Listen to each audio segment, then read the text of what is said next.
ก็เสียเห็นครับ อันนี้เลยนี่ก็ต้องเอาอะไรอย่าง โอ้ยยันพวกกาเติมพร้อมก็เยอะเลย บุฟเฟ่มาเนี่ย ได้กาเติมพร้อมพวกกาว่าไง ที่หมดเดี๋ยวบอกดีอ่ะโอ้ซื้อไปบอกไรของมึงเขาถิ่มดิ พวกกาเติมพร้อม วันนี้ก็มาเติมโปรตีนเป็นหมูคนนี้3 โลครับเลยนี่แหละ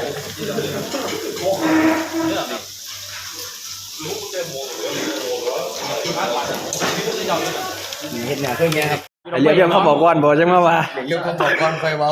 ฟังไม่ออกมูดมันฟังไม่ออก เอาเราไข่ไว้ด้วยนี่มันโมเดลไข่นะ โอ้ยเจ้าไฟทักไปด้วยแล้วก็เวลาไปด้วยคือมันจะร้องรอครับ โมเดลไปอย่างงอกันเนาะว่าอย่างบุหรี่ครับเบื้องไหนครับสังคมบุหรี่เนี่ยแล้วบุหรี่เราว่าดอกนี้มันบุหรี่สังคมบุหรี่เบื้องไหนประเทศไทยเราก็มาเอาบักซ้ำนี่นะเอาซ้ำนี่นะเอาประเทศไทยนะครับสังคมบุหรี่ ว่าเขาบอลนะครับ ไม่ได้ว่าเขาบอลเป็นยังคือบอกกูคือเอาซ้ำนั่นไม่ได้หรอกเขาเป็นรอฮะผมมาเชียนตัวโอเคมาจ้างมาโจคือวันมาโจแล้วพอ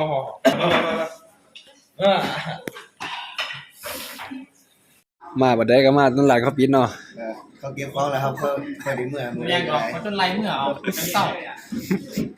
บางที เขาบอกว่าเวลาเด้อไปถึงเมื่อครับมามันยามได้ก็ได้ บางทีแล้วบรรยากาศลาดเบิดสู่คนแน่บางนั้นเบิดเวลาจะไปกินของเขา เขาบอกว่าเมื่อแดกก็ยังไปยิบเอาของเขามากินอีกอยู่ปวดเนี่ย ปวดไข่ในเรียบร้อยไข่ในปลอม เออไปเลย เว้ยหรอยังไง นั่งพะไง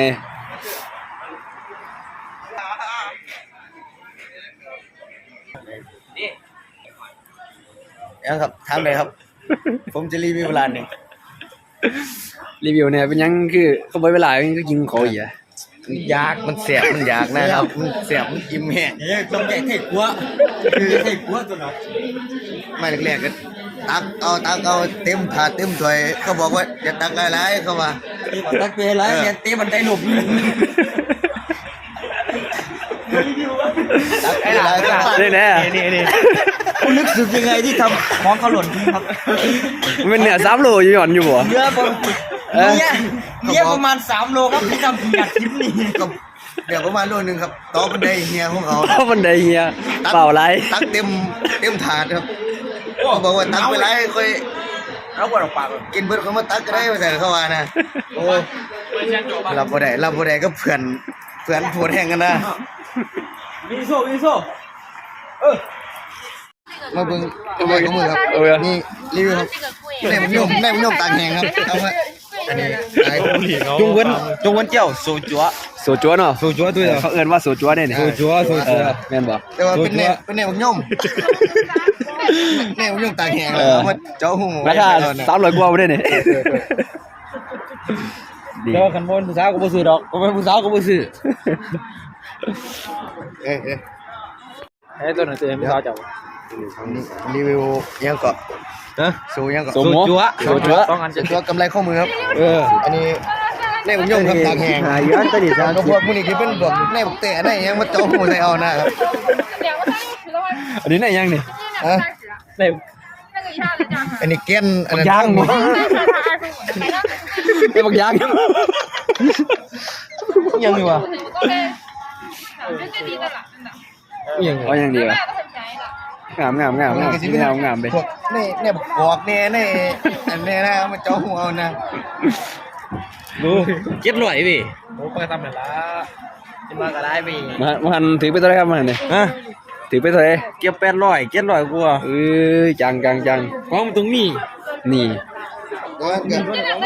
แต่มันงามอยู่มันงามอยู่แต่ว่า